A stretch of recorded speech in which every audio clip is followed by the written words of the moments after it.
Welcome to the banker lamp. Please enjoy the video. You start by prepping smartly. Clear a workspace, put on gloves, and identify a hidden seam for a quick test.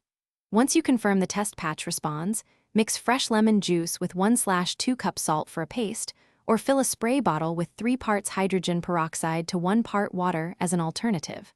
Apply the lemon paste or peroxide spray to the targeted areas. Make sure to saturate the fibers so the lightening agent can penetrate evenly. Once done applying, you should agitate the fabric. Gently scrub the treated zones with a soft brush to move the solution into fibers. Then place the jeans in direct sun or under a bright lamp to accelerate the oxidation. Heat helps the lemon acids or peroxide work. Make sure to check progress every 15 minutes so you don't overshoot the shade you want. If areas remain stubborn, reapply in thin layers rather than one heavy dose to keep color uniform.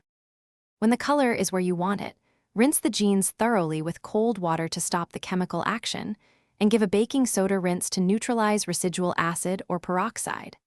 After rinsing, machine wash by itself on a gentle cycle to remove residues, and then air dry to assess the final tone. If a patch looks uneven, you can repeat a targeted, diluted treatment for a softer fade. Make sure to test again and proceed gradually to avoid over-lightening. Thanks for watching. If this was helpful, leave a like and consider subscribing. See you next time.